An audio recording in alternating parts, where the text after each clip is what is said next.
Hello, ladies and gentlemen, and welcome back to another episode of Action Sunday.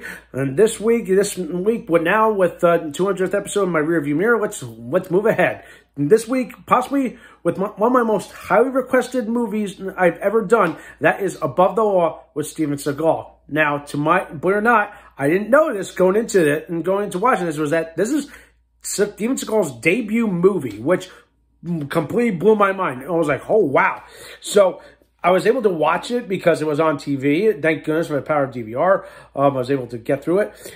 So in the power of hindsight, how does it hold up 30-something years later?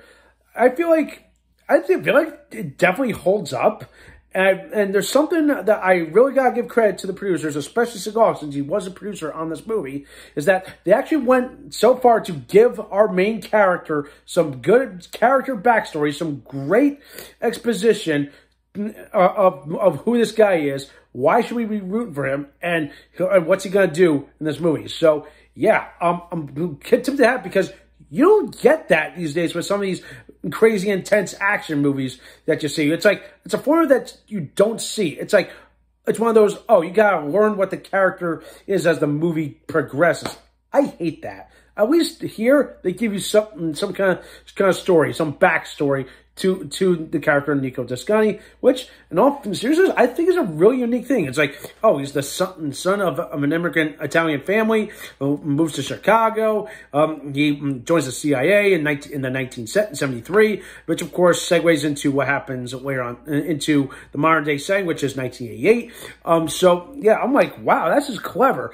And as I'm watching this, I'm discovering a couple of parallels between this and Code of Silence with Chuck Norris. It's like, think about this. Both these plots both revolve around a character trying to uncover corruption in Chicago.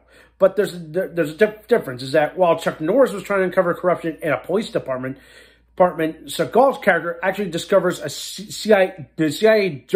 some dirty fingerprints all over some interesting cases, okay, which kind of include like what the hell happens which gets him, like, how I say, more like the focal point of the movie. So it gets a little crazy. And then it gets even more interesting, the fact that I kind of marked out when I saw that Henry Silva was in this movie, which is, again, he was in Code of Silence with Chuck Norris. But the only difference there was that he played a cartel leader, Louis Camacho, if you remember that character.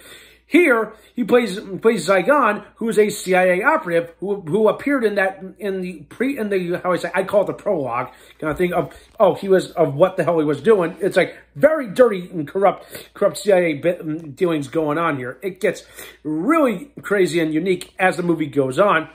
And you can clearly see like the dynamic of oh, wow.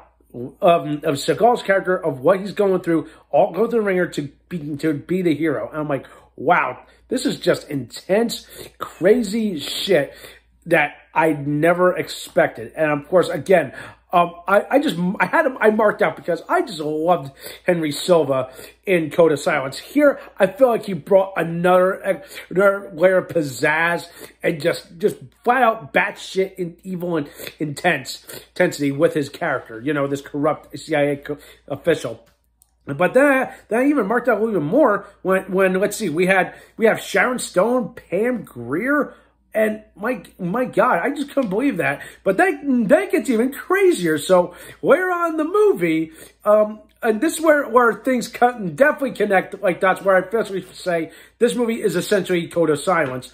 The character actor Ralph Foodie, aka the guy from Home Alone, keep the change, you filthy animal, makes an appearance later on in the movie. And I go, are you freaking kidding me? This is just intense. I think this is the first guy that I know, a minor character that has starred in a similar movie set in Chicago but features two different action heroes with Chuck Norris and Steven Seagal. Holy shit. That is batshit insane. I would never expected it. So that's, again, I couldn't believe it. As soon as I saw that, I said, this is definitely that. But now that as I'm watching this, I realize, wait a minute, I feel like Above the Law kind puts Code of Silence to shame a little bit, because I felt like there was like two different modes going into this movie. It's like, first thing, okay, he's the cop, and all of a sudden he kind of starts to tween towards the spy thing, because as you know, he was the former CIA, he was recruited by the CIA back in the 70s. But of course, you kind of see like a bit of the blend where the line crosses, where, okay, now he's going from, okay, he's kind of trying to be the cop thing, but now he's trying to go deeper. He's trying to be the agent. He's trying to be the private eye kind of thing, the cloak and dagger shit. It just gets really good. And yeah, like on the rest of this, and like everything there is just tells you like, you're in for a real freaking treat. And the ending just makes you just go, all right, finally, justice kind of was served. But man, that not much else I can say. I was half-heartedly expecting like something along the grittier lines of what happens in the Chuck Norris movie.